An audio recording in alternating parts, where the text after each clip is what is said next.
Hello and welcome to the latest edition of the Kurdistan Connection podcast with myself, Matt Broomfield, here on Medya News. As listeners will know, in this podcast we try to put the political situation in Kurdistan in its broader geopolitical context in terms of what's going on in the wider Middle East, and also by speaking to people active in European and international politics about those connections. This is, I suppose, becoming easier and easier because the crisis in the Middle East shows no signs of abating and is growing and spreading, with new events and new challenges breaking out every day throughout the region. And it's becoming increasingly important to think about all these issues all together, and to look at the Kurd situation in Kurdistan, the powers that take an interest in that region, and the political movement there and what it's trying to do.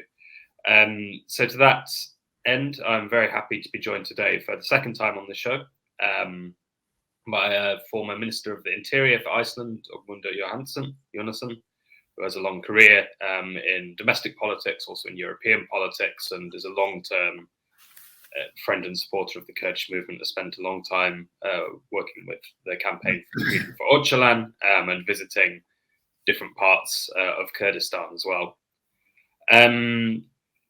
So perhaps we could begin then. I know you've recently been in Kurdistan. Where were you, or what were you doing, and what did you see? Well, I visited Basur, the Iraqi Kurdistan, and I was part of a delegation, a small delegation, organized by the KNK, and we had the co-leader of that movement, Zeynep Monrad, with us. Apart from me, there was Jürgen Klude, a former member of the European Parliament, a German politician, and there was supposed to be another delegate from South Africa, but he could not make it due to visa problems in the end. So there were three of us, Zeynep, Jürgen, and I myself, who visited Basur towards the end of January. The last week of January, we finished with a press conference on the 1st of February. Mm-hmm. And what were your findings? Were you looking at the internal political situation in Basur? Were you looking at the region's relations with Turkey? Who were you speaking to, and what were they talking about? Well, the objective of our mission was to emphasize 2 points. Firstly, why it was necessary to restart the peace process in Turkey by allowing Abdullah Öcalan to come to the negotiating table again. And secondly, there must be support for halting the atrocities committed by the Turkish army in the border regions.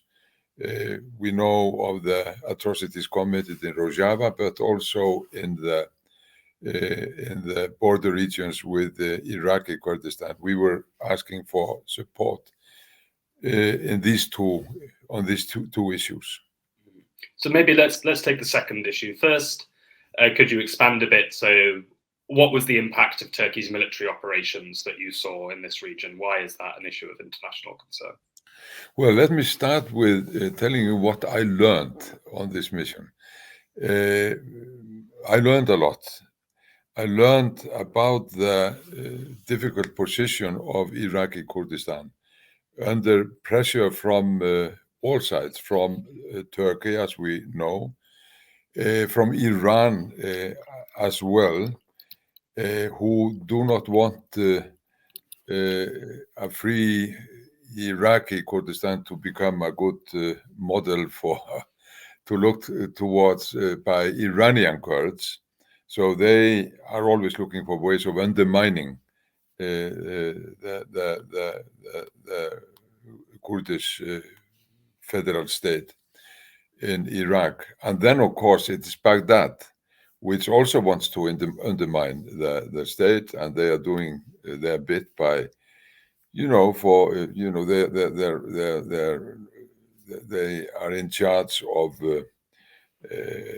payments to employees of the state, like teachers. Yeah. Teachers had not got paid since November, to take an example. So all around there is hostility, and this undermines the authority of the state. And this is something one must understand when one starts discussing other issues. Now, you ask about the atrocities in the border regions and how this all hangs together. You see, we put forward something I would call the domino theory. You said at the beginning that there was no sign that the fighting or the war in the Middle East was abating.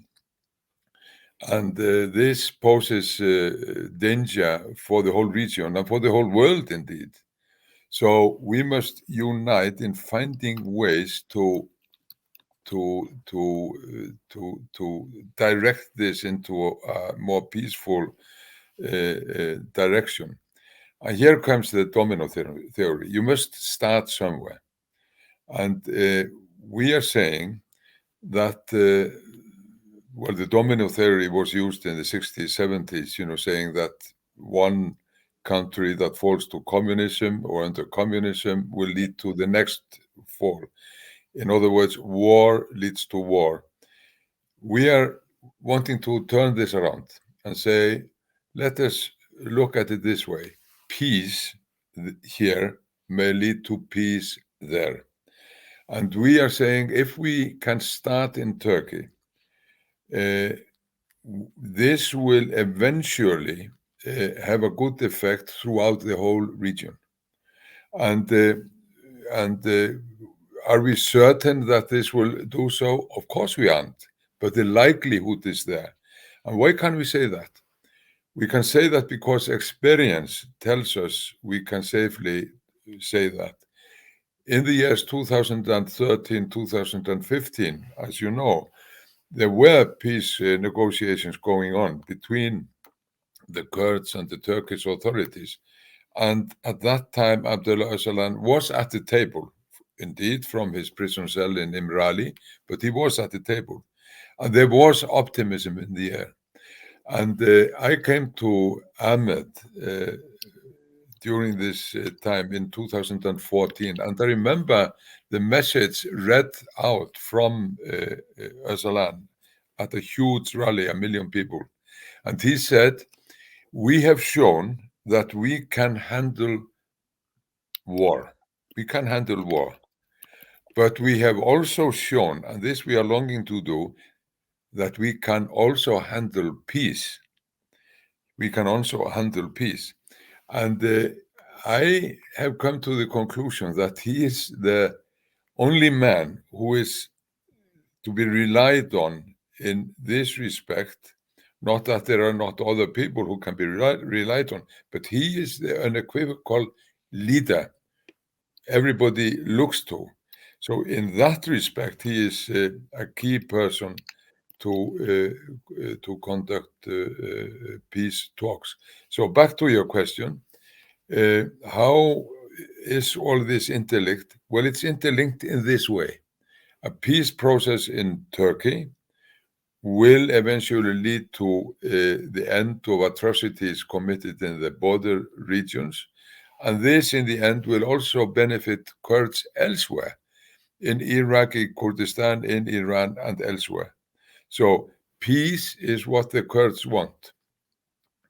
As you've said, yeah, of course, the hope is that democratic reforms, Kurdish presence at the negotiating table could create a positive domino effect. It's not certain by any means. Is there also a possibility that in the polarization in the region, the Kurdish movement could be pushed into confrontations that it doesn't want to seek, that America could seek to push it into confronting Iran, into confronting Iraq, and due to their non-state status, they are forced to become a pawn in this conflict? Well, there is always this danger. This danger has always been there. And if we only look at the situation of the Kurds in Rojava, where they are supported by the Americans. Why? Because it serves American interests. Americans originally supported ISIS. They gave support to ISIS. But when ISIS became too strong and started to get control of oil, that support waned, and they looked to the Kurds, the only force able to deal with ISIS. So south of the Turkish border in Rojava, Americans are friendly towards the Kurds and have supported them. North of the border, the NATO state Turkey is to be asserted against to be supported against the Kurds. And their terrible atrocities have been committed, and I refer especially to what happened in the years 2016, 2017, where the People's Tribunal in Paris in 2018 termed what happened there as crimes against humanity. Now, not a word from the United States there, you see, and so the big powers operating from afar, they are never to be relied on, and that applies to all these international forces. They are always looking what suits me. Now the Kurds try to stick together, but they are having difficulties when it comes to the border regions with Iraq. That's something we all know, and that was the idea of our visit. We should concentrate on finding ways to have these attacks on the Kurds in the border regions come to an end. And we found, when we spoke to people all around, we met people from all parties, and the general feeling is very much to this effect. There were those who pointed to the difficult geopolitical situation or difficulties, complexities, and we understood these, but in their heart, everybody wants these terrible atrocities to come to an end.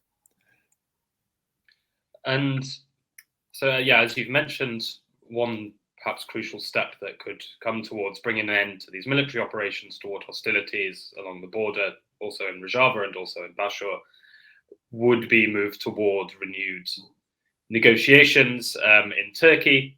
But probably right now, this looks further away than it has done at any point in the past years since negotiations collapsed. How can... Well, may I interrupt you there, Matt? May I interrupt you there? Yeah. Because you are right. It seems that they are further away than before because of what is happening in the region. But at the same time, they look nearer.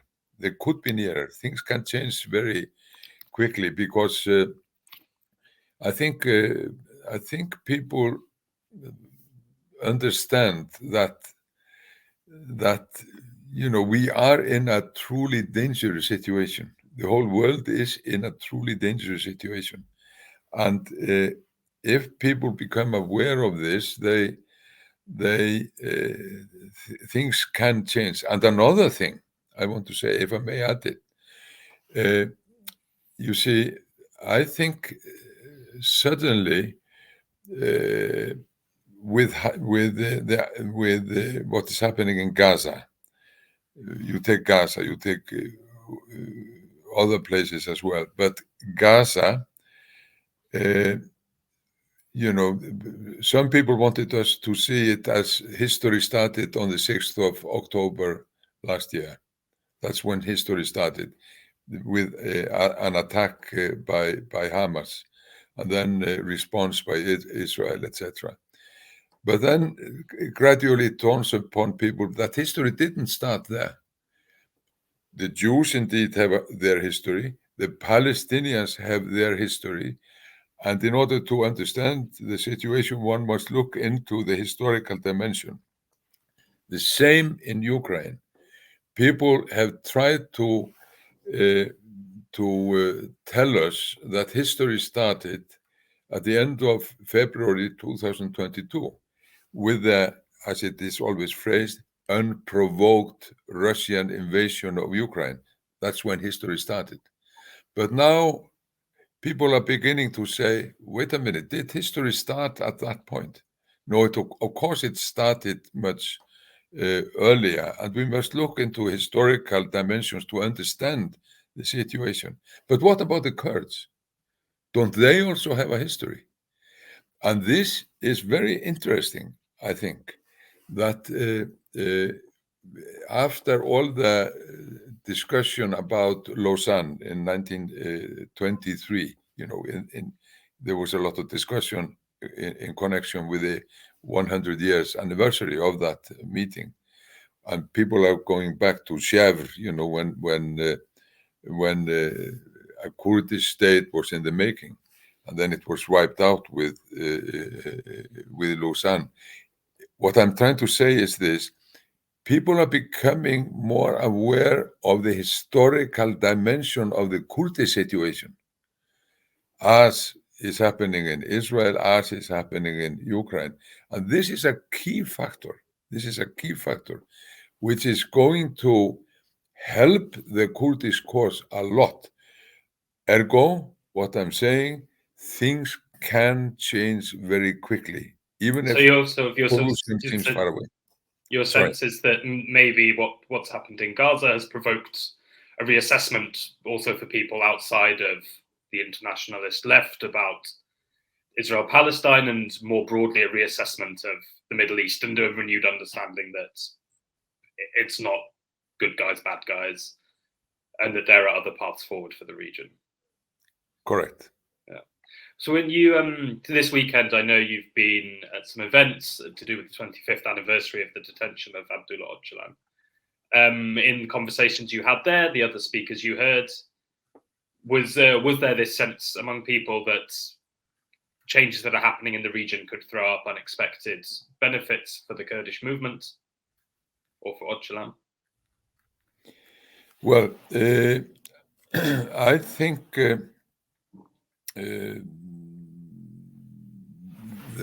people were trying to assess the situation at this conference in Brussels, and here again, the historical dimension is of importance. You see, on the plane, when I came to Brussels, I had to land from Iceland in Copenhagen, and there was a young woman on the plane with me. She was from Sweden. Now, why was she coming to Brussels? She was coming to Brussels to visit her Kurdish friend who had been evicted from Sweden last November or December. And he managed to get to Belgium and was in Belgium. And I asked, were other Kurds evicted at the same time? Yes, many of his friends, and they were deported to Turkey. And what happened to them, I don't know, probably in prison, because they all had some political background. And why was this happening? I said, of course, Sweden wanted to get into NATO. And there were these problems with the Turks there. And then my mind, and this I mentioned at the conference, went back to 1999, when Abdullah Öcalan was abducted. And who were the abductors? The Turkish intelligence, Mossad, the Israeli Secret Service, and of course, CIA. And I mentioned this, and I mentioned this at the conference, and I mentioned this here as well, to draw attention and remind ourselves that this is the context we are dealing with. It's not just Erdogan and what he wants, whether he wants to come to the negotiating table as well. It is those who have supported him and created the situation we are in. And here, of course, I look to the Americans in particular, but I also look to NATO. I look to NATO because when Abdullah Öcalan was forced to leave Syria in 1998, no NATO country wanted to receive him. Well, originally they wanted to. Italy wanted to. Greece wanted to. Even Russia wanted to. And you see, Russia at the time was flirting with NATO, with Yeltsin in power.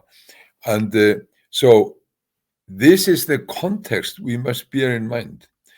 Nothing will happen if these forces are not touched somehow by us.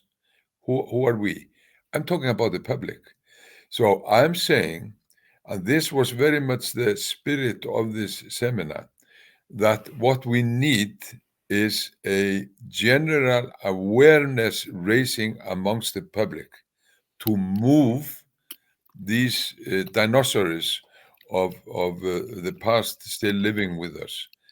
I'm talking about the European Union, I'm talking about NATO, I'm talking about the United States.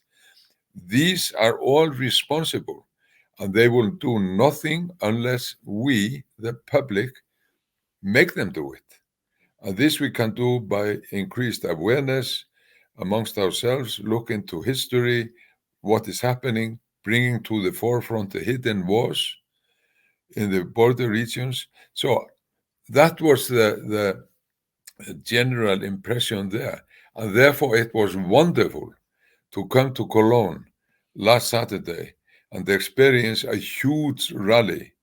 The German police estimated 50,000 people. They are very modest in their evaluations. They are known for being that. They are not modest in other respects, but when it comes to counting people at demonstrations, they keep very low. We think it was 100,000.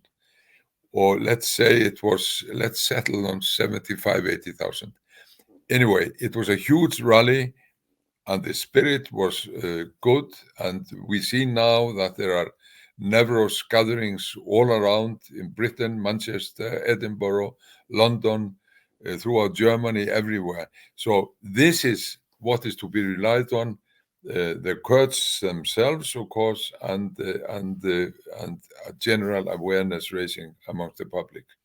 Yeah, certainly, and articulating this third way alternative and some of these criticisms can be challenging. It's a task which the Kurdish movement certainly takes on, and as you say, it's important for those of us in the international left to engage with these issues as well.